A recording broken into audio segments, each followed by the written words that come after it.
Hi there, this is Helen Tarrant again from another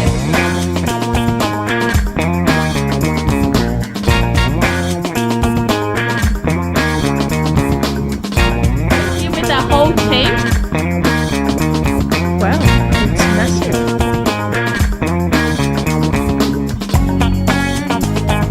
Welcome to another episode of Commercial Property Roadshow. You're here with Helen Tarrant, and today I'm actually going to talk about ATM licenses.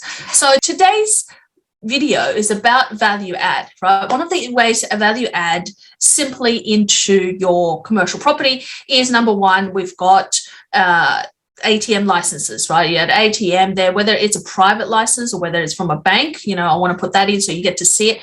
But I'm actually at the moment in the middle of negotiating an ATM license. So I thought I would run you through the process of it. It is quite common, and some people put it inside their property or inside the tenant's property, or their tenant actually put it in to get additional income, or they add it onto the outside of their property, right? So that is the number one thing, is that, you can add ATMs. The number two thing, and I'll do this as a follow-on video, it's about car spaces, renting out additional car space and how that actually works, and what rentals it's going to be like, and why you rent them out in what areas. And number three, of course, storage, right? You can add in storage cages, enclosed storage cages, create more lettable areas that way. So there's really three major ways people add income. I mean, of course, there's extensions you can do to a property. You can build mezzanine floors. You can do extensions at the back with al fresco dining. You can, have people about dining outside. All of these things you can convert, a residential to a commercial upstairs. If it's, and if you had a restaurateur downstairs, they could go upstairs. I mean, there's many other ways, but these are the three main ways that people usually, when they buy commercial property, it happens that it comes about. It might get attached to the property. Like when I bought it, it came with the property, but it wasn't done properly in the sense that it used to be a NAB bank. And then they had the ATM, and they had all of the wiring, or everything to do with that property, all wired into the actual property. So as part of me taking over and buying the property, we had to get them to move it, and part of a whole negotiation process as well. So, it's that which is a little bit different, and it's a little bit harder, can be a bit stressful. And of course, all the other space people talk about, utilizing unused space, parking spots, and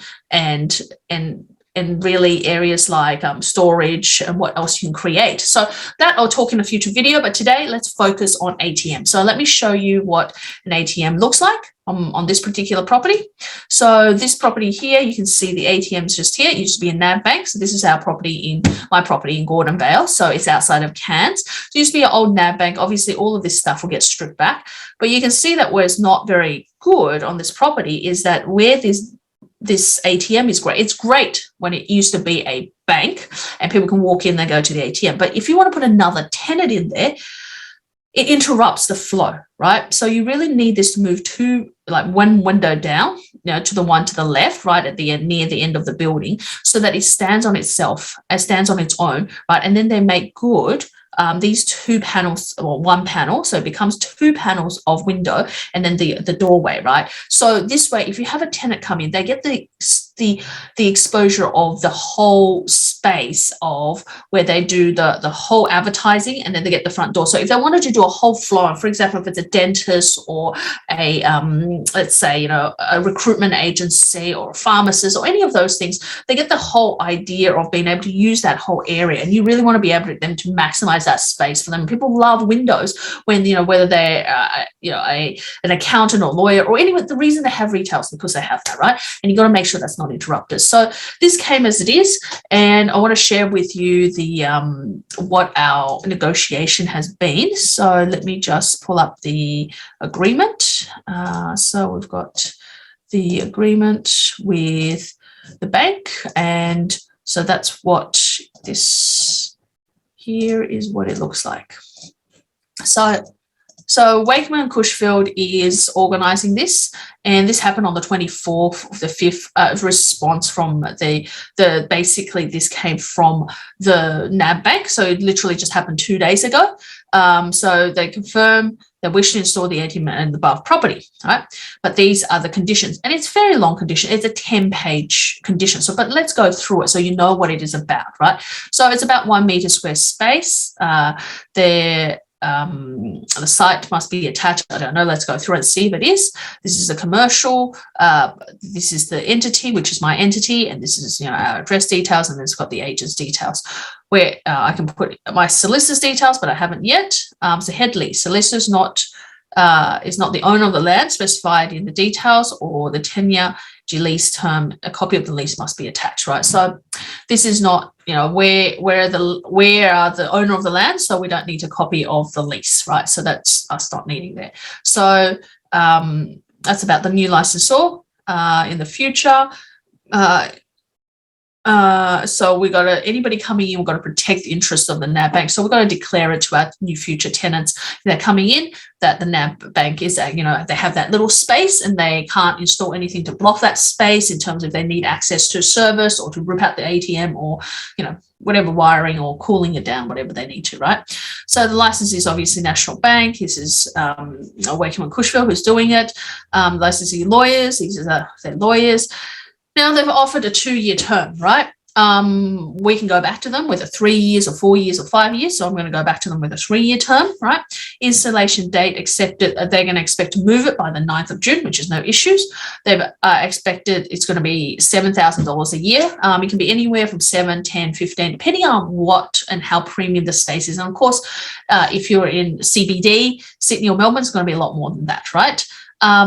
So here it says, unless provided for this in this document, licensee is a gross amount, including electricity and no other cost. Now, we put a cross against that because we obviously we want them to pay their own electricity, because their electricity could be, it could be $1,000 a month, or it could be $500 a month. I don't know how much ATMs use. I mean, generally they don't use that much, but they should also pay for their proportion of the electricity. And it's quite easy. They can just get a meter, read it, pay it themselves, right?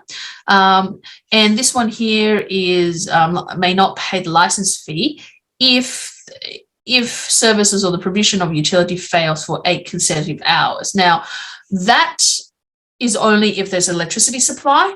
We should clarify that. So that's why I put another cross on it. We should clarify that rather than just expect it to happen, because it could be their fault that it was down, right? So we've got to clarify that. They've got an option term of 2 by 2 years. We can leave that there. That's fine. CPI increases on annual CPI increases. We could go with that. That's fine. Recently, obviously there's been about 6% in Brisbane, and the next one next year, who knows whether it's going to be a 5 or a 3 or a 2, right? So that's fine. It will just even itself out. So notice if no further option period, this doesn't apply. And here we've got license renewed to market rate with no minimal increases. So that means that at the end of 3 years, you can, increase that to minimum. So license fee during option period is a CPI. We can leave it at CPI or we can fix it, right? Included in license fee, license must ensure all outgoings are paid on time. So we're going to make sure they pay. Data line costs, yep. Access to the ATM basically needs to be 24/7, unrestricted license to maintain an area where, no other equipment, surveillance or anything else is, if you had a tenant that was a jewelry shop at the same time as you have an ATM, which is, not the best, but you want to make sure that their surveillance of this does not survey the ATM because of privacy reasons, right? So you've got to make sure that's well separated. And we probably were not going to get a jeweler shop in there, but just on the off chance that these kind of things happen. We must comply with NAB security requirement, which they're going to install themselves, and they're going to recache, they're going to do all of that stuff. It's got nothing to do with it. We're just got a clear pathway and got to make sure and no one's in their way. Yep. They may, close at any time. I might close any time for recaching, maintenance or related purpose without being liable for any loss suffered. There's no warranty that it will be available to the public at any time. That's fine. That's theirs. It's up to them. We're not responsible. That's fine. So here it talks about, access codes and everything. We must provide the licensor. So that's our expense. This vault and everything else, which, it's already part of it. They just need to plug it in. Dedicated, that again, is all part of that, those works that's already in there, or we can put in there that they're going to be providing sort of all of that stuff is installation, wiring to enable, that's already in there. So that's they need to, that's already in there. So they're just basically using that same thing going over. Ends, remove the ATM, make safe the site, and make good any damage which NAB caused during the removal. So that's what we expect them to do. That's the make good clause. Signage will permit you to store its standard corporate surround or ATM that may change from time to time. Has the right at no cost install under awning, subject to council approval. Must at its own cost obtain ownership. So license, or actually that's NAB's thing here. And so, yep, that's a signage. We've just got to now specify which is the signage they're allowed to use, because there's a couple of areas of signage. Obviously, they're not going to keep all of them, right? So we must keep all steps to ensure security, of course, and then they're going to take out $20,000 of public liability, and they must ensure that insurance. That's fine. Each party identify the other for loss, not be responsible for indirect losses or losses which should occur. Well, if someone comes in, so they get robbed, or someone that comes in and something happens and then they couldn't get their money out or whatever, or the money gets chewed up, then we're indemnified for it. People have to contact the NAB. Yeah. That's to sort of protect the site, the ATM view, and the view of the ATM is not obstructed. Ensure the maintenance area is 1 square meters by 2 square meters in front. So outside needs to be unobstructed. Keep free of obstruction, maintain structural integrity of the building, so it can't be falling apart. The building can't be damaged by water. So that means that, if there was a cyclone or anything else, obviously got to make sure that site's really, really secure. So compensation for loss suffered by anyone because of license or anyone acting under its authority. So here we're talking about if they had restricted access or takes action to restrict access or cause significant interruption, right? That's what happens. Does not rectify it as soon as practical of any breakdown or plans or equipment or any defects. So it just means that, we're liable to compensate for that. So we might take that out and say, hey, you know what? That's part of what you need to do, right? So, so if there was, we must give them 8 weeks written notice, may interfere with access and anything else. Might cross that out and make them 4 weeks. To provide prominent signage to advertise the location, we might provide that we need to do that. Yep, and that's fine. So I might make that out at 4 weeks rather than 8 weeks, because if we're going to do works, we want to make sure they're notified. Consider to ensure. So we just got to make sure that they can make inquiries anytime to make sure that it's covered, right? So they're not going to sign a site, but here, the first year of the term, they may terminate ATM site license 3 months notice at any time, right? So obviously we're going to remove all of that. So ATM is subject to any attempt or actual theft or malicious damage or the liquor license fails to provide versatility to averse overheating. We terminate the site at any time for consider this as a breach of counter-terrorism. May terminate the ATM license if the owner and any mortgage don't provide the written consent being entered within 14 days. If any of the following business open within close proximity to they may terminate. Okay, financial institutions than the bank. Okay, that's fine. Gambling venues. Well, that doesn't work because we've got a pub next door, right? Payday lenders, adult shops, anything similar, gambling venues, licensed pubs. Well, we're next door to a pub, right? We are next door to a pub, and someone couldn't open a bank, right? It's a very, very bizarre thing.